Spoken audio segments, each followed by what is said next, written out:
शेती माझी प्रयोगशाळा या यूट्यूब चॅनलमध्ये मी आपलं स्वागत करतो. या चॅनलवर आपण नवीन असाल तर या चॅनलला सबस्क्राईब करा. या चॅनलचे नवनवीन व्हिडिओ पाहण्यासाठी बेल आयकॉन नक्की दाबा. आपणास व्हिडिओ आवडल्यास लाईक आणि शेअर अवश्य करा. नमस्कार, मी डॉक्टर मच्छिंद्र बांगर महाराष्ट्रातील देशातील हवामान परिस्थिती संदर्भात ताजा अंदाज देणार आहे.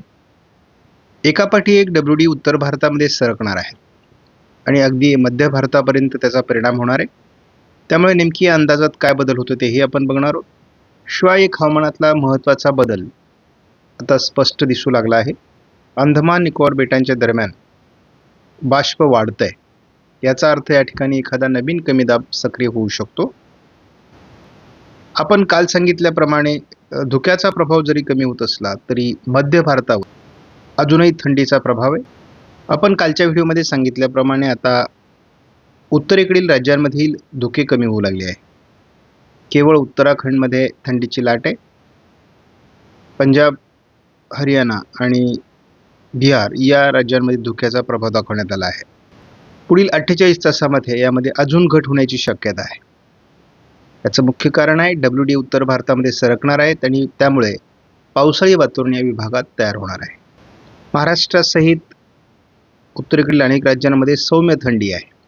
मात्र थंडीची लाट म्हणून त्याची तीव्रता कमी झाली आहे. उत्तर भारतामध्ये GFS मॉडेलने देखील WD येत असल्याचं स्पष्ट केलं आहे. साधारण 22 तारखेपासून या WDचा प्रभाव वाढणार आहे. 23ला आपण बघतो प्रभावी WD आहे. त्याच वेळेस श्रीलंका ते अंदमान निकोबार बेटांच्या दरम्यान बंगालच्या उपसागराच्या दक्षिणेला देखील एक हलका कमी दाब विकसित होणार आहे.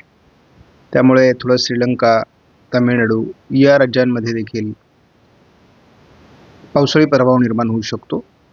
उत्तर भारतातील WD एकापाठी एक येत असल्यामुळे WDचं वातावरण उत्तर भारतात बऱ्यापैकी आणि बराच काळ राहण्याची शक्यता आहे.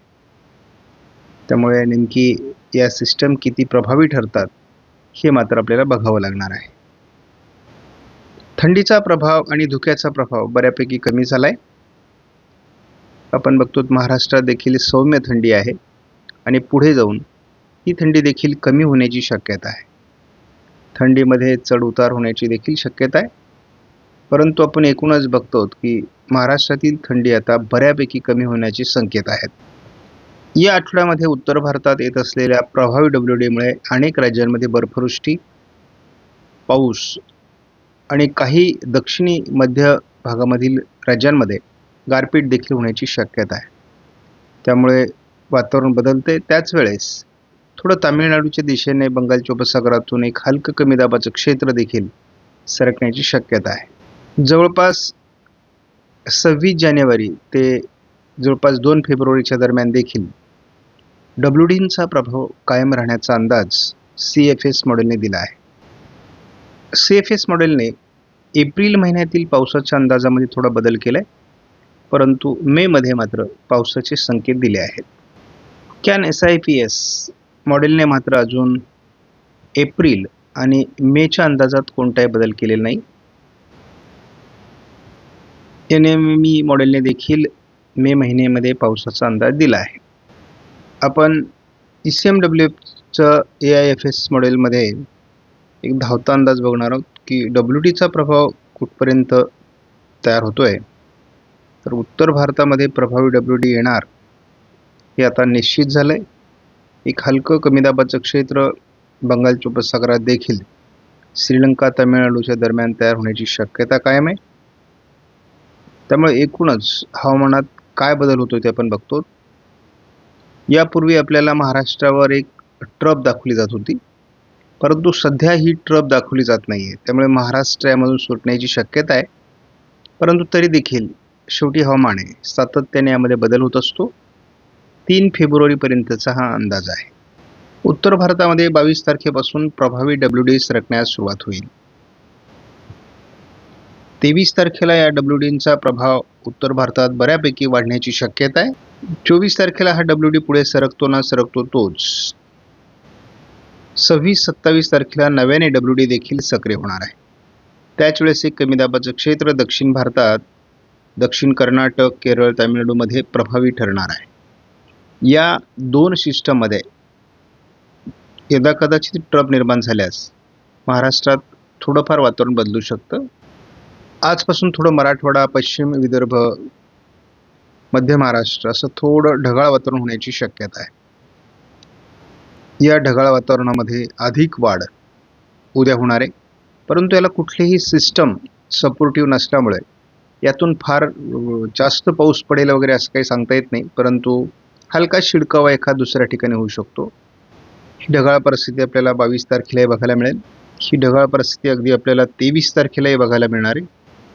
24 तारखेला देखील हलकी ढगाळ परिस्थिती पश्चिम विदर्भात असेल. 26 तारखेपासून ढगाळ परिस्थिती थोडी कमी होणार आहे.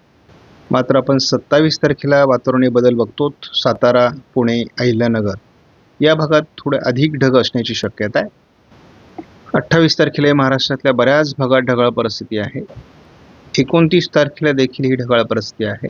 महाराष्ट्रात पावसाची शक्यता नाशिक जिल्ह्यामध्ये, धुळे जिल्ह्यामध्ये आणि छत्रपती संभाजीनगर, अहिल्यानगर आणि पुणे या विभागात 30 तारखेला आहे. 31 तारखेला देखील थोडं वातावरण खराब असण्याची शक्यता आहे. एकूणच आपल्याला सातत्याने ढगाळ परिस्थिती महाराष्ट्रामध्ये दिसते आहे अगदी फेब्रुवारी महिन्यापर्यंत. त्यामुळे यापुढे महाराष्ट्रामध्ये वातावरण खराब होईल. ढगाळ परिस्थितीमुळे थंडी कमी राहणार आहे. अगदी पुढील 10 दिवसाचा जरी आपण अंदाज बघितला तरी यामध्ये पावसाची शक्यता फार कमी आहे. तसा बारकाईने विचार केला तर महाराष्ट्रामध्ये पावसाचे संकेत नाही आहेत. म्हणजे अगदी आपण 3 फेब्रुवारीपर्यंत जरी अंदाज घेतला तरी आपल्याला केवळ उत्तर भारतामध्ये आणि दक्षिण भारतामध्ये पाऊस आहे, महाराष्ट्रात पाऊस नाही आहे.